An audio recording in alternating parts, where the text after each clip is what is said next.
चलिए क्लास को शुरू करते हैं और आज की इस क्लास में बात करते हैं हम लोग प्रैक्टिकल एग्जाम्स के बारे में।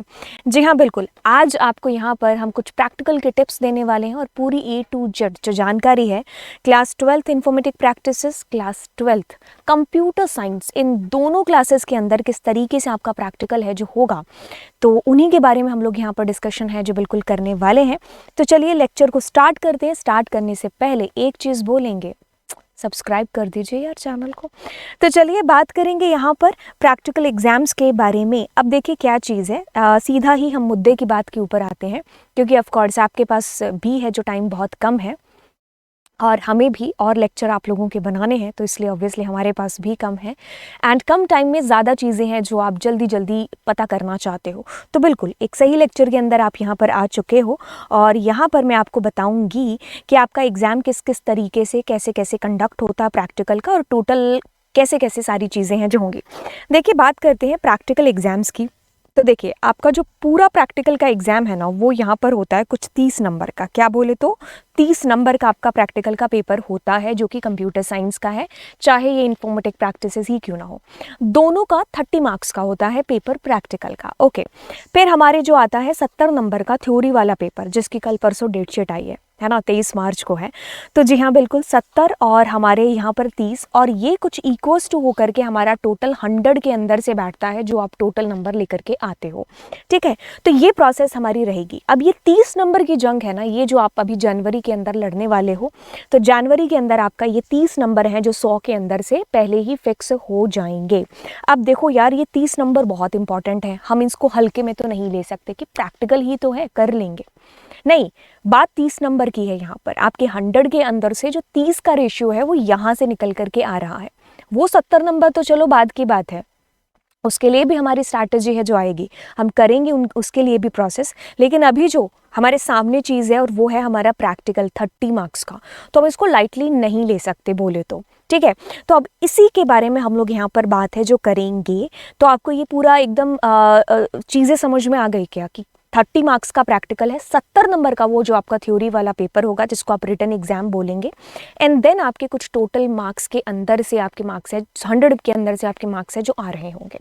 अब सबसे पहले चलिए ये क्लास 12th कंप्यूटर साइंस का स्क्रीनशॉट है आप ही के सिलेबस का, आप अपने सिलेबस के अंदर से भी देख सकते हो। अब ऐसा है कि वो जो दिन होगा जो आपका प्रैक्टिकल का दिन, आपके टीचर्स से आपके स्कूल आपका जो भी दिन है जो फिक्स करेंगे। अब ऐसा है कि इस दिन आपका जब जो प्रैक्टिकल होगा तो बाहर से एक्सटर्नल आते हैं आपके स्कूल के अंदर, वो पूरा एग्जाम जो है आपको जो है आपका ये एग्ज़ाम है जो लेते हैं। एंड देखिए पिछले साल ये सारी चीज़ें 11th क्लास में आपके टीचर्स ने की थी, वो सारी चीज़ें अब एग्जामिनर है ना जो बाहर से आएगा वो ये सारी प्रोसेस कर रहा होगा आपके टीचर्स के साथ मिल करके। तो देखिए बात यहाँ पर है कि 30 नंबर का जो हमारा प्रैक्टिकल है इसके अंदर क्या होगा। देखिए आपके अलग अलग तरीके से आपके मार्क्स है जो यहाँ पर डिस्ट्रीब्यूट हो रखे हैं। अब आपका उस दिन एक लैब का टेस्ट होगा। ठीक है, आपका क्या होगा, लैब का टेस्ट होगा, चाहे वो इन्फॉर्मेटिक प्रैक्टिसेस हो चाहे वो कंप्यूटर साइंस के बच्चे ही क्यों ना हो, तो आपका लैब का टेस्ट होगा। उसके अंदर आपको, अगर हम कंप्यूटर साइंस को एकदम टारगेट रख के बोलें तो देखिए कंप्यूटर साइंस का ये सिलेबस है, आपके सिलेबस में गिवन है कि पाइथन का आपको प्रोग्राम बनाना होगा। अब ऐसा है कि आपके टीचर आपको 2 भी प्रोग्राम दे सकते हैं, 4 भी दे सकते हैं, 3 भी दे सकते हैं, या फिर वो एक ही बड़ा प्रोग्राम मेन्यू ड्रिवन प्रोग्राम आपको दे दिया उन्होंने। ठीक है, अब इन्होंने पाइथन बोला है तो यहाँ पर आपके पास में स्टैक हो सकता है, फाइल हैंडलिंग हो सकता है। ठीक है, अब आपको प्रोग्राम है जो बनाना होगा और जो है 8 नंबर का यहाँ पर, और उसके अलग अलग मार्क्स डिस्ट्रीब्यूट कर रखे हैं कि जैसे आपको अगर मान लीजिए फाइल हैंडलिंग का प्रोग्राम आ गया कि इसके अंदर से ढूंढ करके बताओ कि AEIOU कितनी बार है, और दूसरा आपकी मैम ने प्रोग्राम दे दिया मान लो बाइनरी फाइल से या मान लो स्टैक के अंदर से, तो अब उसके अंदर जो भी लॉजिक आप लगाओगे ना उसके 60% मार्क्स आपको जाएंगे। ठीक है, 20% इसमें डॉक्यूमेंटेशन है। देखिए क्या चीज़ होती है कि हम मान लीजिए पिज़्ज़ा खाने जाते हैं, है ना, तो एक है कि पिज़्ज़ा आपको जो है उन्होंने दे दिया, और एक तो द वे ऑफ प्रेजेंट जो करने का है उनका, है ना, तो एक मेमोरी याद रहती है है ना, जैसे हम अनबॉक्सिंग करते हैं कुछ नए नए जब भी हम प्रोडक्ट खरीदते हैं, तो वो जो एकदम आपके सामने वो जो चीज़ आती है ना, तो आप उससे एकदम जो है दिल पर छा जाती है वो चीज़। कहने का मतलब है जो वे ऑफ प्रेजेंटेशन है, वही चीज़ यहाँ पर है कि डॉक्यूमेंटेशन आपका थोड़ा सा अच्छा होना चाहिए। अच्छे का मतलब ये है कि आपने उसमें कॉमेंट वॉमेंट यूज़ की हो, आपने वहाँ पर कोड क्वालिटी थोड़ी सी ढंग से, कि जैसे वेरिएबल का नाम मीनिंगफुल हो, आप कोई बाहुबली कोई क्रिश ऐसे इस तरीके के नाम से आप अपने प्रोग्राम के वेरिएबल्स को या मैसेजेस को ना दे रहे हो, ठीक है। आपने प्रॉपर तरीके से वहाँ अपना नाम या जो भी चीज़ें हैं प्रोग्राम से रिलेटेड वो ढंग से की हो, ठीक है, ठीक है। इंडेंटेशन तो ऑफ कोर्स यहाँ पर फॉलो करनी ही पड़ेगी, बिकॉज पाइथन में it is as a rule, नहीं करोगे तो प्रोग्राम नहीं चलेगा, है ना। तो मैसेज भी जो भी आप आउटपुट दे रहे हो तो वो आपका ढंग से होना चाहिए। आपने कमेंट के थ्रू एक एक लाइन को एक एक लाइन तो नहीं कहेंगे, जो जो जहाँ पर लॉजिक लगा रहे हो या जो भी वेरिएबल ले रहे हो उसके पीछे का रीज़न, कारण वो जो भी है वो आप एक कमेंट के थ्रू है जो बता करके आ रहे हो, ठीक है। ये सारी चीज़ें आपको करनी होंगी आपके प्रोग्राम के अंदर। अब पाइथन का प्रोग्राम है तो मैंने कहा कि ये 2 भी हो सकते हैं, ये 3 भी हो सकते हैं, ये 4 भी हो सकते हैं। ये आपके टीचर्स आपको देंगे, पेपर आएगा बाकायदा, ठीक है। ओके, तो ये आपको रन करके दिखाना होगा एग्जामिनर को, और उसके बाद आपको कॉपी के अंदर भी लिखना होगा जो आपके टीचर्स आपको वहाँ पर दे रहे होंगे देख देख करके। देन आपको यहाँ पर देखिए, ध्यान से सुनिए, कहता है कि a stubbed program with Python SQL connectivity, SQL के साथ और पाइथन की कनेक्टिविटी के साथ स्टब प्रोग्राम, जैसे आपने अभी सैम्पल पेपर में भी देखा होगा, फिल इन द ब्लैंक्स छोड़ करके नहीं आता, कुछ चीज़ें बीच में से मिस कर दी, है ना। तो वही चीज़ यहाँ पर कहता है कि 4 ब्लैंक्स आपको दे रखे होंगे to be filled by the students. Okay, तो ठीक है, इसमें क्या होगा कि आपका पूरा प्रोग्राम लिखा होगा, उसमें से कहीं कहीं 4 जगह होंगी जिस पे खाली छोड़ दिया जाएगा, तो वो आपको फिलअप करना होगा, ठीक है। ये दोनों आपको रन भी करने होंगे बाकायदा एंड आपको कॉपी में लिखने भी होंगे, ठीक है। तो ये आपका कुछ 8-4-12 नंबर का ये लैब का टेस्ट है जो हो जाएगा। अब ऐसा है कि आपका लैब का टेस्ट बहुत अच्छे से हो गया, ठीक है। अब आते हैं हमारे रिपोर्ट फाइल के ऊपर। तो देखिए, रिपोर्ट फाइल है, यहाँ पर आपने मिनिमम 15 प्रोग्राम है, मैक्सिमम आपके टीचर्स ने बताया होगा, ठीक है। उसमें एसक्यूएल की क्वेरीज भी होंगी और आपके जो है एसक्यूएल और पाइथन कनेक्टिविटी के प्रोग्राम्स भी होंगे। अब जिन्होंने नहीं किए हैं उनके लिए यहाँ पर आ जाते हैं जी। ये हमारा टेलीग्राम नहीं, ये हमारा जो यूट्यूब का भी जो चैनल है उसके अंदर देखिए मैंने ये सारे प्रोग्राम्स आपको करा भी रखे हैं, अगर आप देखोगे तो, ठीक है। तो यही सारे प्रोग्राम्स हैं, आप यहाँ से भी देख करके कर सकते हो, एंड ऑफ कोर्स जो भी आपके टीचर्स ने आपको दिए होंगे आप वहाँ से भी कर सकते हो, ठीक है। ओके, तो ये सारी चीज़ें हुई जो मैंने आपको बताई, ठीक है। किसके बारे में, यहाँ पर हमारी प्रैक्टिकल फाइल के बारे में, ठीक है। अब 7 नंबर के नंबर आपको मिल गए होंगे, अब आपने इसको रेडी भी कर लिया होगा, नहीं तो मैंने सॉल्यूशन बता दिया। अब प्रोजेक्ट की बारी आती है। प्रोजेक्ट है आपका क्लास 11th में जो पढ़ा है, क्लास 12th में जो पढ़ा है, सबका मिक्सअप करके आपको एक प्रोजेक्ट दिया गया होगा। अभी तक तो आपने क्रिएट कर लिया होगा या फिर आप इस प्रोसेस में लगे होंगे। तो देखिए, ये 8 नंबर का है, यहाँ पर कितने मार्क्स का, 8 मार्क्स का है आपका प्रोजेक्ट यहाँ पर। अब ऐसा है कि ज़्यादातर जो बच्चे हैं वो खुद से नहीं बनाते हैं, लेकिन आपको हमेशा इस चीज़ के लिए मोटिवेट किया जाता है मेरी तरफ से भी कि आप जो भी प्रोग्राम्स करें वो या फिर जो भी प्रोजेक्ट के अंदर चीज़ें लिखें वो आप खुद से लिखें। लेकिन समहाउ जो आगे एग्जामिनर है उसको भी किसी ना किसी मतलब पता होता है, क्योंकि इतने सालों से जो है बोर्ड के जो है प्रैक्टिकल उनको कंडक्ट करा रहे हैं, तो पता है, चेहरे से पता चल जाता है, ठीक है। क्योंकि इतने चेहरे ऑलरेडी पढ़ चुके होते हैं और उसके बाद में जब आप आते हो और अगर आप कुछ भी बोलते हो तो वो आइडिया समहाउ हो जाता है कि आपने वो प्रोजेक्ट खुद से बनाया है या फिर टेपा है, ठीक है। अब देखिए, ऐसा है कि आपने चाहे खुद से बनाया हो, चाहे कहीं से चेपा ही क्यों ना हो या टेपा ही क्यों ना हो, लेकिन आपको एग्जामिनर के सामने ये चीज़ नहीं बोलनी है। आपको इसी चीज़ पर रहना है कि ये प्रोजेक्ट मैंने बनाया है, एंड बिल्कुल ये प्रोजेक्ट आपने ही बनाया होगा। ओके, अब देखिए, उस प्रोजेक्ट से ही आपके सवाल हैं जो स्टार्ट हो सकते हैं, वो मैं बताऊंगी आपको, लेकिन ये 8 नंबर का प्रोजेक्ट हो गया। अब देखिए, वाइवा, कुछ बच्चे ऐसा सोचते हैं कि यार वाइवा में अगर मैं कुछ भी नहीं बोलूँगा या कुछ भी हो जाएगा, मतलब कम भी जवाब दूंगा, लेकिन ये सारी चीज़ें अच्छी की हैं तो 3 नंबर मेरे यहाँ से ओके हो जाएंगे। नहीं, ऐसा नहीं है। एग्जामिनर की अगर हम बात करेंगे तो अगर मैं भी हूँ, अगर मेरे सामने भी मैं प्रैक्टिकल ले रही हूँ आपका, तो आपने सारी चीज़ें वेल एंड गुड अच्छी कर दी, लेकिन वाइवा में आप कुछ बोल ही नहीं रहे हैं, तो फिर मेरे दिमाग में भी ये चीज़ आएगी ना कि यार ये बोल क्यों नहीं रहे हो। अगर आपने ये सारी चीज़ें कर रखी हैं, वो खाली आपको बोलना ही तो है। कुछ चीज़ें हो सकती हैं आप थोड़ा बहुत मिस कर दो, वो हम समझ सकते हैं, लेकिन ऐसा नहीं है कि आपको बहुत कुछ ही नहीं बोलना है। हाँ, जो चीज़ें आपको पता है, जितना आपको ज्ञान है, नॉलेज है, आप उसको बिल्कुल एकदम काम पीस होकर के आप उसको आराम से बोलिए। ऐसा नहीं है कि भाई वो लट लेकर ही आगे बैठे होंगे आपके लिए और आपको जो है बिल्कुल एग्जामिनर खौफ होता है, हमारे मन में भी हुआ करता था जब हम देते थे। सो एक खौफ ज़रूर होता है, लेकिन वो ऐसा नहीं कि आपको एकदम डराने के लिए ही आए हैं। ठीक है, तो आपके जैसे टीचर्स हैं वैसे ही आप जस्ट सिंपली जाइए, जितनी आपको चीज़ें पता है आप उतनी चीज़ें हैं जो बोलिए। ठीक है, और जिस चीज़ के बारे में मान लीजिए आपको नहीं आता है कोई क्वेश्चन, तो आप उसके लिए बाय कर सकते हो टाइम थोड़ा सा सोचने के लिए। आप जो है अपने साथ में कॉपी ले जा सकते हो। अगर कोई रन करने वाली चीज़ या कोई ऐसा लॉजिक वाली चीज़, आउटपुट काइंड ऑफ चीज़ पूछ लिया, तो फिर आप वहाँ पर थोड़ा सा टाइम बाय करके उसको लिख करके फिर आप जो है बता सकते हो। बट इतना भी नहीं बाय करना है कि जो है, क्योंकि ऑफ कोर्स इतने सारे बच्चे होंगे आपके बाद भी। ठीक है, तो कहने का मतलब है कि आपको काम रहना है और आराम से आपको अपने जवाब है जो देने हैं। बेसिकली क्या होता है कि डरने की बात नहीं है।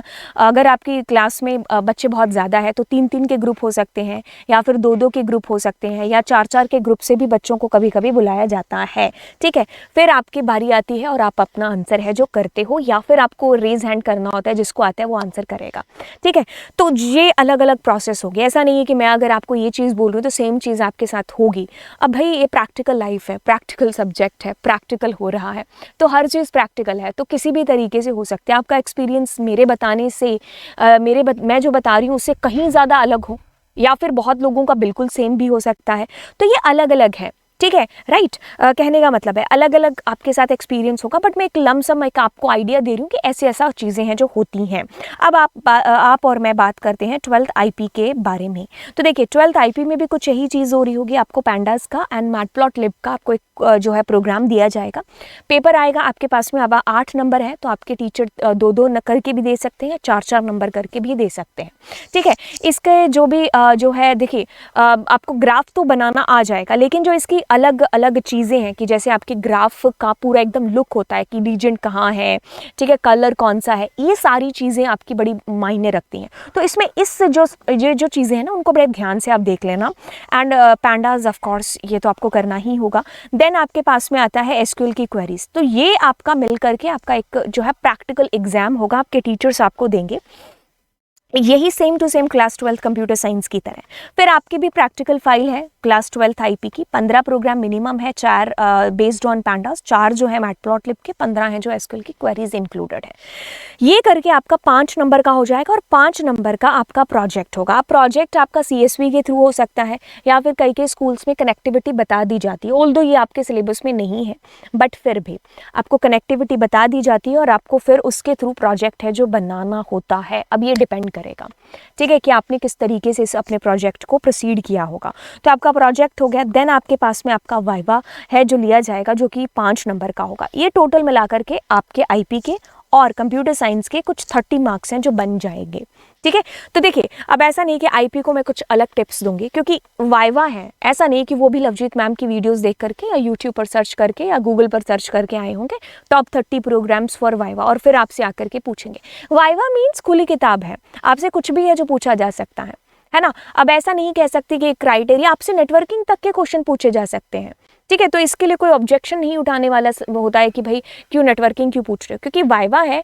सामने वाला बंदा पहली बार तो आपका नहीं वाइवा ले रहा होगा, या पहली बार आपसे मुलाकात, हाँ आपसे तो पहली बार मुलाकात की होगी, लेकिन इतना एक्सपीरियंस जो बंदा लेकर के बैठा है उसको किताब पढ़ने की ज़रूरत नहीं है उस टाइम पर, है ना। तो उसके दिमाग में ही किताब है जो पूरी छप रखी है। अब कहीं से भी पेज उठा करके आपसे चीज़ें हैं जो पूछी जा सकती, बट आपको रेडी रहना है। ठीक है, और जो है चिंता नहीं करनी है, एकदम सडनली ऐसे नहीं हो जाना है कि अरे हमसे कोई जो है किसी अलग ही भाषा में कोई चीज़ है जो पूछ ली है जो आप नहीं कर सकते हो। ये सब कर सकते हो। ये कॉन्फिडेंस है जो आपको अपने अंदर बनाना है, रखना है। ठीक है, कई बच्चे होते हैं जो बहुत ही मतलब अच्छा होते हैं पढ़ने में, पूरे साल वो बहुत अच्छा परफॉर्म करते हैं, लेकिन क्या होता है कि सडनली जैसे एग्जामिनर को देखते ही सारा दिमाग ब्लैंक हो जाता है। कुछ के साथ ऐसा होता है। तो ऐसे में आपके जो टीचर्स हैं वो आपकी बहुत मदद करते हैं कि नहीं यार सर है जो आज मतलब इस बच्चे का थोड़ा जो है आज हो गया, लेकिन ये बहुत अच्छे से परफॉर्म करता है। तो आपके टीचर्स के साथ भी आपको बना करके रखनी है, ठीक है, जो आपको सब्जेक्ट पढ़ा रहे होते हैं। राइट अब देखिए प्रैक्टिकल की अगर हम बात करें, वाइवा की बात करें, तो जो आप ये तो सैम्पल एक मैंने जो है गूगल से ही सर्च किया हुआ आपका जो है प्रोजेक्ट का एक फ्रंट व्यू दिखा दिया आपको, ऐसा नहीं होता है वैसे। तो आपको अपना प्रोजेक्ट है ना उसको अच्छे से स्टडी करना है, ठीक है। आपने अगर अपना प्रोजेक्ट सब चेक करा लिया तो रोज़ उसको एकदम पढ़ना है जो स्टार्ट कर दो। ऐसा है कि उसके अंदर बहुत सारी चीज़ें होंगी अबाउट द प्रोजेक्ट, एक ओवरव्यू हो जाएगा, ऑब्जेक्टिव हो जाएगा, उसमें जितनी लाइब्रेरीज मॉड्यूल्स वगैरह यूज़ किए सबके बारे में आपको पता होना चाहिए। ऐसा नहीं है कि आपने मैटप्लॉटलिब यूज़ कर लिया and you don't know what is matplotlib, right. तो आपने जो चीज़ें मतलब जैसे अब आपने मुझे कहा कि ये पिज़्ज़ा जो है मैंने बनाया, आप मेरे लिए कुछ लेकर के आए खाने के लिए पिज़्ज़ा ही, तो अब मैं आपसे उसके बारे में कुछ भी पूछ सकती हूँ, अरे यार ये क्या डाला है तुमने, ये क्या डाला है, ये क्या डाला है। तो आपको हाजिर जवाब होना पड़ेगा कि हाँ मैंने बनाया है तो मुझे इसके बारे में सब कुछ पता है। अब मान लीजिए आपने नहीं बनाया तो आपको सोचना पड़ेगा या फिर आपको चीज़ें बनानी पड़ेंगी। अब मेरे को भी वो पिज़्ज़ा सेम बनाना आता है तो मैं कैच कर लूँगी कि बंदी ने बनाया है कि झूठ बोल रही है ना। तो वही चीज़ है, आप जो भी बोलोगे सामने वाले को कैच हो जाएंगी चीज़ें। ओवर स्मार्ट बनने की कोशिश बिल्कुल भी नहीं करनी है, ठीक है, क्योंकि सामने वाले जो हैं वो अच्छा खासा एक्सपीरियंस रख करके आपसे चीज़ें पूछ रहे हैं, उनको आपसे ऑफ कोर्स बहुत ज़्यादा और बेहतर पता है, ठीक है। तो ओवर स्मार्ट बनने की कोशिश नहीं करनी है कि आप सोचो कि हम बातों में कैसे भी कुछ भी जवाब देंगे और वो है जो मान जाएंगे, ऐसा नहीं होगा, ठीक है। तो आपको जो है चीज़ें पता होनी चाहिए प्रोजेक्ट के अंदर। अगर मान लीजिए उन्होंने प्रोजेक्ट का कोई भी पेज रैंडमली खोल करके आपसे किसी लाइन का एक्सप्लेनेशन मांगा तो आपको उसके लिए भी रेडी रहना पड़ेगा, ठीक है। सोर्स कोड के बारे में आपको सब कुछ है जो पता होना चाहिए। आपसे कुछ भी है जो उठा करके पूछा जा सकता है। ऐसा होता है कि यूजुअली जो शुरू में बच्चे जाते हैं ना जिनके रोल नंबर 10 तक होते हैं, उनसे प्रोजेक्ट की जो है एकदम जो है मतलब खिचड़ी है जो उनके साथ जो है पकाई जाती है। बट ऐसा नहीं है, हो सकता है बीच में से रैंडमली किसी से पूछे और किसी से ना पूछे, हो सकता है आपसे के प्रैक्टिकल फाइल के अंदर से चीज़ें पूछे, हो सकता है दोनों में से ही ना पूछे, प्रोजेक्ट के और प्रैक्टिकल फाइल के अंदर से वो रैंडमली कुछ भी उठा करके आपसे पूछ रहे हैं, ठीक है। तो आपको हर चीज़ के लिए रेडी रहना है। आप सबका एक्सपीरियंस अलग अलग है जो होने वाला है, लेकिन मुझे इतना पता है कि आपका एक्सपीरियंस अच्छा ही है जो होगा, है ना। ओके, तो ये सारी चीज़ें हैं जो हमारी हुई, जो आज की इस क्लास में मैंने आपको बताई। होपफुली मैंने आपको बहुत अच्छे तरीके से गाइड किया होगा। तो बच्चों डरने की कोई बात नहीं है। बिल्कुल आप पहली बार ऑफ कोर्स ये प्रैक्टिकल है जो इस तरीके से दे रहे हो तो थोड़ा डर है जो होता है, ठीक है, लेकिन इतना ज़्यादा अपने माइंड में उसको एकदम मतलब नहीं रखना है कि आपको जो आता हुआ होगा वो भी आप भूल जाएंगे, ठीक है। रिलैक्स होकर के आप उसकी जो है पूरा एकदम पढ़ो। एंड प्रैक्टिकल की तैयारी हो रही है तो कहीं ना कहीं आपकी रिटर्न की भी तैयारी है जो हो रही है, ठीक है। तो आप क्या करिए, क्लासेस को ओपन करिए और जो वहाँ से जो भी मैंने MCQs की क्लासेस ले रखी हैं या फिर जो मैंने अनअकैडमी पर फ्री क्लासेस ले रखी हैं वो भी आप वहाँ से जा करके वॉच कर सकते हो और उनके पोल दोबारा दे सकते हो, ठीक है। जितना आपका प्रोग्रामिंग से लिंकअप होगा उतना ही आपका रिटर्न और आपका वाइवा है जो बहुत मतलब अच्छा होगा, क्योंकि ऑफ कोर्स हमारा ये प्रैक्टिकल सब्जेक्ट है, ठीक है। तो ये चीज़ें आपके लिए थी, आपके जो है प्रैक्टिकल को लेकर के। तो अगर आपको कोई और चीज़ जाननी है हमसे तो वो नीचे कमेंट सेक्शन में डाल सकते हैं। एंड यार क्या कर रहे हो, जल्दी से जल्दी दोस्तों को शेयर करो यार इस पूरे जो है चैनल के ऊपर। आपको जो है आपका पूरा सिलेबस है जो हो रहा है एक के बाद एक, अगर मैं आपको दिखाऊं यहाँ, ठीक है। तो ये देखिए आपका पूरा का पूरा सिलेबस है जो बिल्कुल यहाँ पर हो रहा है। क्लास 12 के अंदर binary, text file, Python revision tool, CSV, ये सारी चीज़ें देखिए एक के बाद एक आपकी हो रही हैं। एंड बिल्कुल उम्मीद करेंगे कि आप अपने दोस्तों के साथ में इस पूरी लेक्चर सीरीज़ को शेयर कर रहे हो एंड इस चैनल को भी। एंड जल्दी अपने दोस्तों के साथ में इस पूरी लेक्चर सीरीज़ को और हमारे चैनल को है जो शेयर करो, ठीक है। एंड जो मोटिव है, जो टारगेट है जो हमारा वो अचीव करने में हमारी भी हेल्प है जो आप करिए, ठीक है। तो चलिए फिर मिलते हैं आपसे नेक्स्ट क्लास के अंदर। Thank you so much.